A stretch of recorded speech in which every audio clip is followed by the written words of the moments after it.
খোদ লালবাজারের নাকের ডগায় পার্ক স্ট্রিট থানার অধীন মার্কুই স্ট্রিটে বসেছিলেন ৩৮ বছরের মোহাম্মদ আমজাদ ঘাপটি মেরে।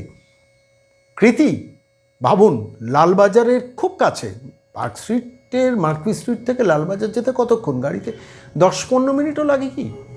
সেই মার্কুই স্ট্রিটে বসে এক যুবক যার নাম মোহাম্মদ আমজাদ, তিনি বিধান ঘোষ দস্তিদারকে প্র্যাকটিক্যালি ৩ কোটি টাকা তার কাছ থেকে হাতিয়ে নিয়েছেন একটা নতুন স্টাইলে।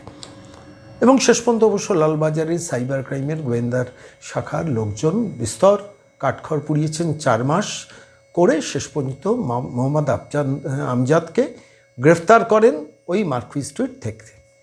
এবং মোহাম্মদ আমজাদের পেশা যা বলা হচ্ছে, তিনি নাকি একজন মুদির দোকানি। ভাবুন, মুদির দোকানের মালিক, তিনি ৩ কোটি টাকা সাবাড় করে দিচ্ছেন। কিভাবে সাবাড় করছেন না, একটা বহুজাতিক কুরিয়ার সংস্থা থেকে তার বাড়িতে একটা প্যাকেট যাওয়াটাওয়া এবং সেই প্যাকেটে মাদক পাচার, এই জাতীয় একটা ঘটনাকে কেন্দ্র করে তাকে ডিজিটাল অ্যারেস্ট করে তার কাছ থেকে বিধান ঘোষ দস্তিদার বল্লভকে একে একে ১ টাকা নয় ২ টাকা নয়, যা অন্তত মিডিয়া রিপোর্ট ৩ কোটি টাকা হাতিয়ে নিয়েছেন মোহাম্মদ আমজাদ। এবং শেষ পর্যন্ত এখন পুলিশের জালে ব্যাংশাল কোর্টে তাকে পেশ করা হয়েছিল। আমি আজকে কাহিনীটা নিয়ে কেন খবরটা কি জানতে এলাম, কেমন আছে কলকাতাটা বাংলার মানুষের জানা দরকার, এবং কেমন আছেন বাঙালি সেটাও জানা দরকার। বিধান ঘোষ দস্তিদার তিনি অপরাধ করেছেন কি? এই পশ্চিমবঙ্গের মানুষ হিসেবে, একজন বাঙালি হিসেবে এই পশ্চিমবঙ্গে বড় হয়ে তিনি বিত্তমান নিশ্চয়ই হয়েছেন। ৩ কোটি টাকা যখন তার কাছ থেকে হাতানো হয়েছে, এবং একজন, মানে আমি এক্স্যাক্ট ফিগারটা জানি না, অন্তত মিডিয়া রিপোর্ট বলছে ৩ কোটি টাকা হাতানো হয়েছে এবং ডিজিটাল মাধ্যমে, এবং কখনো ইডির অফিসার, কখনো সিবিআই অফিসার, কখনো ইডির অফিসার, কখনো সিবিআইয়ের অফিসার সেজে তাকে ডিজিটাল ঘরবন্দি করা হয়েছে, করে তারপরে তার অ্যাকাউন্ট থেকে এক এক করে টাকাগুলোকে সরানো হয়েছে। এবং সেই টাকা সরানোর মূল কারিগর হচ্ছেন এই মোহাম্মদ আমজাদ, যার বয়স হচ্ছে ৩৮ বছর। আমি কাহিনীটা সংক্ষেপে বললাম শুধু নয়, মানে পুলিশ তার কাছ থেকে রিকভার করেছে ১৭টা মোবাইল। ভাবতে পারেন, আপনি ১টা-২টো মোবাইল হাতে রাখতে পারেন বা ৩টে মোবাইল রাখতে পারেন, ১৭খানা মোবাইল একজন মুদির দোকানের মালিকের। এবং শুধু তাই না, একটা ল্যাপটপ, মানে করিতকর্মার লোক মোহাম্মদ আমজাদ, একটা ল্যাপটপ, ২,২৫০টা সিম কার্ড। ভাবতে পারছেন, ১টা নয়, ২টো নয়, ৩টে নয়, ৪টে নয়, ২,২৫০টা সিম কার্ড, ৯টা রাউটার। ভাবতে পাচ্ছেন কি কৃতি মুদির দোকানের মালিক। এবং বিভিন্ন স্ট্রিটের সিম বক্স মোহাম্মদ আমজাদ এর কাছ থেকে যেগুলো রিকভার করা হয়েছে। এবার ঘটনাটা হচ্ছে যে এই ২,২৫০টা সিম কার্ড তুলতে গেলে আপনাকে কারুর না কারুর আধার কার্ড ব্যবহার করতে হয়েছে।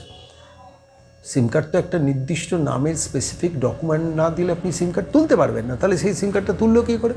নিশ্চয়ই সেই আধার কার্ডগুলো ব্যবহার হয়েছে। তাহলে সেই আধার কার্ড কার কাছ থেকে পেয়েছেন? পুলিশ অবশ্য নিশ্চয়ই এগুলোকে তদন্ত করে দেখবে। কিন্তু আমি বলছিলাম যে আমরা বিস্তর সমালোচনা করতাম লালবাজারের একটা সময়, যখন লালবাজারের নাকের ডগায় রশিদ খানের ডেরায় বোমা বিস্ফোরণে মানুষ মারা গিয়েছিল। আপনাদের মনে আছেন? রশিদ খান এখনও বোধহয় জেলে আছে। আমরা বিস্তর সমালোচনা করেছিলাম। আচ্ছা বলুন তো, তারপর কত বছর চলে গেছে? 2 দশক চলে গেছে। সেই 2 দশক চলে যাওয়ার পর কলকাতা বদলালো।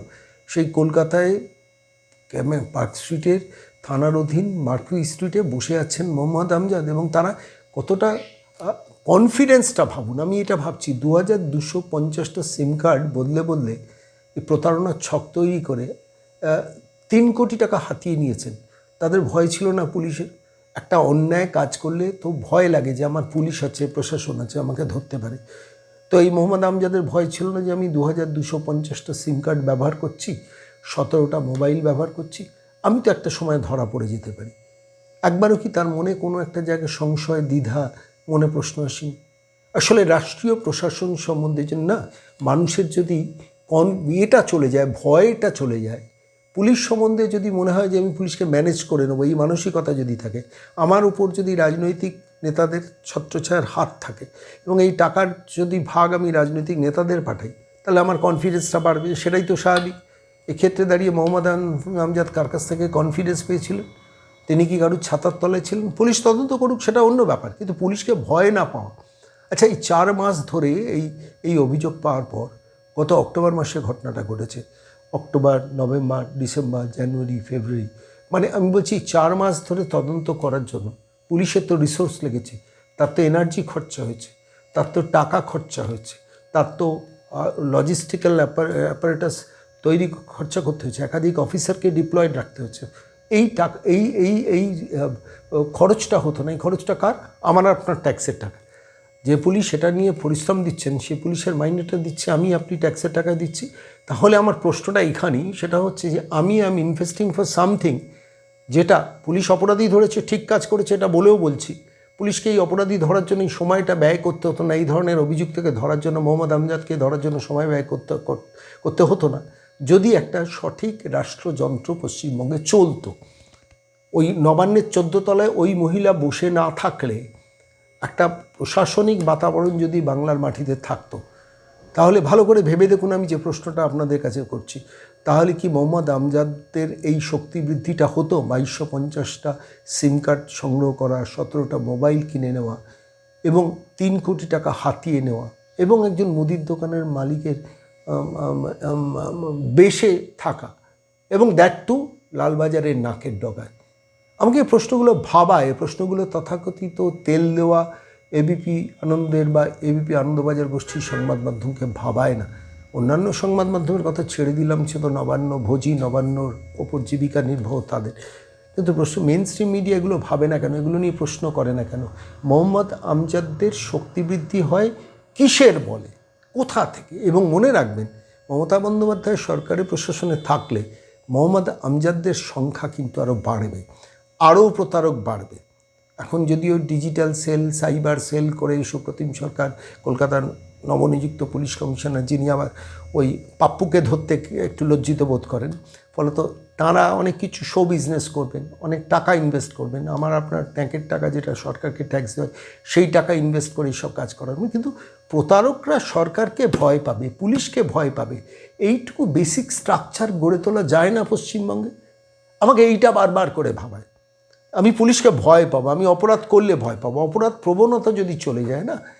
একটা স্কুলের ছাত্র যখন মনে করেন যিনি গার্ড দেবেন বা যিনি শিক্ষক মশাই, তাকে আমি পকেটে পুরে রাখবো, তাহলে তার টোকার অভ্যেসটা সে ছাত্র ডেভেলপ করবে, সে অনৈতিক কাজ করাটা ডেভেলপ করবে। বা কোনো পরিবারে যদি বাবা মা ছেলে মেয়েকে শাসন না করে, সেখানে সেই ছেলে মেয়ের মধ্যে অবাধ্য বা অনৈতিক কাজ করার ক্ষেত্রে একটা লিবারেল লাইসেন্স অটোমেটিক্যালি পেয়ে যাবে।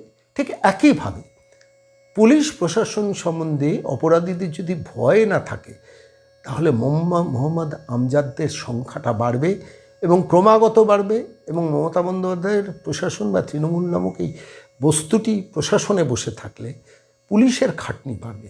যে পুলিশ খাটছে তাকেও তো দিনের শেষে প্রশ্নটা করতে হচ্ছে যে মোহাম্মদ আমজাদরা কাউকে ভয়টা পায় না কেন? আমি নয় ডিএটা পাই না সরকারি কর্মচারী হয়ে, কিন্তু মোহাম্মদ আমজাদের শক্তি বৃদ্ধিটা কোথা থেকে হচ্ছে? এখন সেটা নিয়ে ইনভেস্টিগেট করবে, সেটা নিয়ে আরও সময় যাবে, এনার্জি যাবে, টাকা যাবে। আর আমার বুড়বাকের মতো তাকিয়ে দেখব যে এবিপি আনন্দে মমতা বন্দ্যোপাধ্যায় এটা গ্লোরিফাইড ইন্টারভিউ দিয়ে নিজেকে আবার মহিমান্বিত করার চেষ্টা করছেন। সুমন দে তাকে প্রশ্ন করতে পারছেন না, কিন্তু প্রশ্ন করার কাজটা আমাদের। সেই কাজটাতেই আজকে এই খবরটা দিলাম যে মোহাম্মদ আমজাদ 2250টা সিম কার্ড সংগ্রহ করেছে লালবাজারের নাকের ডগায় বসে। ভাবতে পারেন।